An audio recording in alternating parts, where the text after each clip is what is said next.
So, ayan siya. Nagkukulay na naman siya. And, hindi ko alam kung ako lang ha. Pero ako talaga is, hinuhugasan ko yung, yung dried fish. So? Ito ba ubulat? Ito na yung opportunity. So, inisip ko din yung mga possibility na, okay, kaya ko ba? Kasi ayoko talagang magpalaki ng tirahan guys para lang may maipakita sa inyo. Para kasusin nyo kung magkano yung rent namin doon since yung buong floor yung aming rentahan. Maniwala kayo sa hindi guys, yung rent namin doon is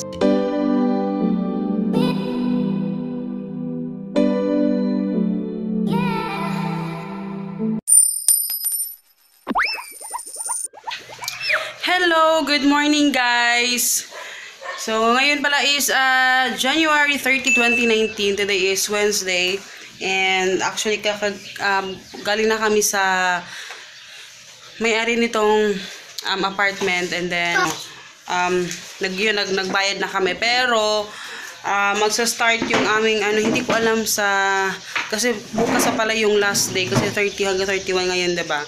So, bukas yung last day ng yung nag-rent doon sa taas. Kaya, ayun, ganun yung setup. Tapos, ngayon, nagluluto ako kasi tinamad na ako. So, magluluto tayo ng, yung lunch namin. Dried fish or bulad sa amin. Ayan, nag-focus na siya. Bulad yan sa amin, guys. Yan yung mga bubbles sa damage. Kailangan ng yan. And then, nagpainit lang ako. Ayan, magno-noodles lang kami. Kasi hindi ako nagsastock ng mga noodles dito sa bahay. Pero sana makapagsak ako soon kung like mga ganito, yung mga tama days. Kaya ayan, yan lang yung ulamin namin. Kasi anong oras na mapapasok na sa kailangan na siya ihatid sa school. So ayan siya, nagkukulay na naman siya. And hindi ko alam kung ako lang ha, pero ako talaga is hinuhugasan ko yung dried fish na or bulad. Hinuhugasan ko talaga siya kasi feeling ko ang dumi niya. Kaya yan, hindi ko alam kung kayo din hinuhugasan nyo. Leave comment down below kung naghuhugas din kayo. Kaya ayan na. Yan yung sarap ng bulad. Kasi bulad yan sa amin eh. So? Ito ba ubulat?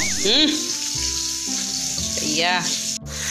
Tapos pala naalala ko kahapon yung upload kahapon, sabi ko yung melon na kinain namin. Actually dito kayo sa Cagayan de Oro, sa Mindanao, melon sa amin, watermelon, yun. Melon. Kasi sa inyo 'di ba melon. Sa amin magkapareho lang ang tawag kasi sa amin dito. Melon talaga yon. Yung isa naman is golden melon, yung yellow na basta magkaiba kasi ngayon ko lang na-realize yung nag-comment kayo, ngayon ko na-realize na iba pala sa inyo, 'di ba? Kaya yun naalala ko, buti sinabi niyo. Kasi wala talaga sa isip, sabi ko lang melon kasi yun yung tawag niya sa amin dito. Sensya po, hindi pa ako Tagalog, pero tinatry ko po yung best ko. Pero at least na-aware ako na yun pala. Alam ko yung pakwan, pero parang lang ako ba? Parang nasanay lang ako sa tinatawag na melon. Hello guys! So, ayan. Actually, wala akong mag-vlog kasi busy ako ngayon. Nag-ano ko ng mga stocks. Pero, bibigyan ko ng panahon itong sagutin. Nag-ano ako ng mga possible questions na maaaring ninyong itanong tungkol sa paglipat namin. At nandito pala ako sa sa labahan to namin kasi dito maliwanag at saka maganda yung lighting. Though medyo hindi ko alam kung anong kalalabasan nito sa liwanag. Pero tingnan nyo naman yung ibabaw. Yung mga sinampay ko. So, sagutin ko muna yung mga questions ninyo. At ang ganda ng ating background. May kaldero sa likod. Pero anyway, so yung unang katanungan, diba kahapon hindi nyo pa napanood yung video na in-upload kahapon na lilipat na kami ng bahay. Yes, sa mga hindi pa nakapanood, ayan, nilipat na po kami. Pero doon lang sa taas, sa ibang floor. Ayun, so yung first question na possible yung itanong is bakit kami lilipat? Kasi merong mga nag-message sa akin sa Instagram na yung bakit kami lilipat, ganyan. And siguro hindi pa nila napanood yung video, kaya ganoon yung reaction nila. Pero yung pinaka-reasons ko talaga na paglipat, sinabi ko naman sa unang upload na video is, yun talaga sa business. Number nga, yung nalaman ko na ganun, pero talagang pinag-pray ko siya, talagang inano ko na, kung talaga bang para sa akin to God. Kasi, ginrab ko na yung opportunity. Kasi, syempre, bihira lang na magkaroon ng ganung buong talaga, buong floor, yung kanyang, yung rerentahan mo na, tsaka mura lang siya. So, inisip ko din yung mga possibility na, okay, kaya ko ba? 'Di ba? Yung paglipat ba namin doon is hindi lang ba, kasi ayoko talagang magpalaki ng tirahan guys, para lang may maipakita sa inyo, para lang may masabi na may narating ako or may ano ako. Ayoko talaga. Ayoko magpaganda ng bahay dahil lang sa gusto kong magpa-impress sa tao or sa inyo. Ayoko talaga. Kaya every time na I swear, nagpipray talaga ako kay God na talagang eto ba para sa akin, naghingi ako ng mga signs, ganyan. Sana lang tama yung mga decisions ko sa life. Pero syempre, hindi naman natin alam. Hindi natin control kung ano yung magiging takbo ng ating negosyo, ng ating buhay, di ba? So for me, pinag-pray ko siya, and then inisip kong mabuti kung makakabuti ba to para sa amin o hindi. So inisip ko yung Shopee ko. Siyempre, kailangan namin mag-expand sa Shopee. Hindi naman ganun karami yung stocks ko talaga na as in super kadami. Pero masasabi kong kaya naman niyang tustusan yung pandagdag renta namin namin sa tataas. So, syempre, kinalculate ko rin yun. Alam ko naman yung income ko every month. Kasi kinakakalculate ko naman siya every month. And yun, sabi ko, sige, kaya ko naman. Syempre, yung sa Shopee, number 1 yun. And syempre, sa pag-YouTube, diba? Pero at least may space ako kasi hindi ko alam masasabi ko talaga YouTube, ito talaga yung parang hobby na, alam mo yun, kumikita ka, tapos nag-e-enjoy ka, tapos may nakakasalamuhan kang tao na hindi mo man personal na nakikita, pero at least, diba, nakikipag-communicate ka sa kanila. Talaga, nakaka-stress, minsan nakaka-depress, pero nandun pa rin yung saya sa puso mo na totoo pala yun, na masaya ka sa ginagawa mo talaga. Parang hindi siya nakakasawa. Hindi ko lang sinabi, pero yun yung mga reasons. And then, yun, tsaka si Hagrid, lumalaki na din kasi siya. And kailangan yun, natuwa ako na maraming mga rooms. And yun, marami kaming plans, pero hindi ko pwedeng sabihin sa inyo kasi pag sinasabi yung mga plano, parang hindi siya natutuloy.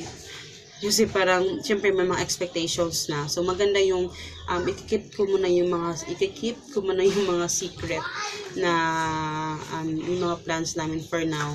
Kasi ako na lang sasabihin pag natapos ko na yung lahat, diba? Yun yung mga reasons yung paglipat namin. And yun, isa rin daw sa mga questions niyo kung magkano yung rent namin doon since yung buong floor yung aming rentahan. Maniwala kayo sa hindi guys, yung rent namin doon is only 6,000 pesos. Siguro sa iba medyo sabi nila mahal daw. Pero for me, hindi siya talagang mahal. Kasi kung ikukumpara ko, yung 6,000, meron ng pad na 6,000 pesos lang eh. Tapos, merong mga 6,000 pesos na maliliit. Ito talaga isang buong floor. So, masasabi ko, ang luwag niya, ang daming space, ang daming pwedeng paglagyan. And 6,000 pesos lang. Tapos, ang pinakagusto ko kasi dito guys is yung place na to, ito talaga, malapit siya sa lahat. Malapit kung gusto mong mag-mall, kung gusto mong mag-grocery, mamalengke, isang sakayan lang. And malapit siya, nalalakad lang namin yung bahay ng parents ni Papa kasi malapit lang. Tapos, one ride lang din ako pagpupop. Kasi na si mga bata maingay ha. Pero ganyan talaga, normal na yan. Pag pupunta kami sa mama ko, isang sakayan lang. So, hindi siya hassle. Sa school ni Hagrid, isang sakayan lang. So, yun yung mga kinoconsider ko. And, I am planning, ito plano ang sinasabi ko sa inyo na sana matupad. plano kong, ang talaga ng mga bata. May nagbabasketball kasi hindi kasi mainit. Pero pag mainit yung basketball court, hindi maingay. Yan lang kasi medyo makulimlim. Pero anyway, ano ba yung sinabi ko? Yun yung mga kino-consider ko talaga. Accessible siya sa lahat. And malapit siya sa school, ganyan. So, yun. And eto din, isa sa last question ito na sinulat ko is syempre, bakit hindi na lang bahay? Kasi kanina nung ako sa exposed, yung nagpipick up, sinabihan niya ako, mahal pala ng rent niyo dyan, ma'am. Bakit hindi na lang kayo kumuha ng bahay or lupa kasi di ba 6,000 pesos. Ganito kasi yun, guys. Ito talaga medyo mahabang usapan to, pero iiklian ko na lang, no? Pero sakaling mayroon kayo mga question, sabihin nyo lang, mag-comment na kayo sa baba, okay? And eto, bakit hindi na lang bahay? Actually, naisip ko na rin naman yan noon. Siyempre, kinonsider din namin na bumili ng bahay, pero siyempre, iniisip ko din, meron akong negosyo. Hindi naman para sa akin lang ito, guys, yung pagkakaroon ng bahay is hindi naman kompetisyon. Kung kukuha kasi kami ng bahay, yung bahay, hindi naman siya asset. It's a liability, which is, kukunin niya yung pera mo. Alam mo siya yung ubos ng pera mo. Except lang siguro kung parerentahan namin. Pero syempre, iniisip ko rin, nasa stage pa kasi kami, guys, na kailangan pa namin i-improve yung aming income. Kailangan pa namin i-improve yung aming, alam mo yun, kailangan pa namin ipalaki muna yung aming income sa pagninegosyo, ganyan. So, hindi pwedeng kumuha kami basta lang may masabi na meron na kaming bahay. Ayoko nang ganon. Yun, basta yun yung pinakamaikli sigurong masasabi ko na explanation doon is kailangan pa naming palakihin muna yung aming pera o yung asset na, kumbaga kung sabihin na asset ba, di ba? So, parang pinapalago pa namin yung pera namin. Kasi, totoo yun gusto ko yung pera namin siya yung bibili.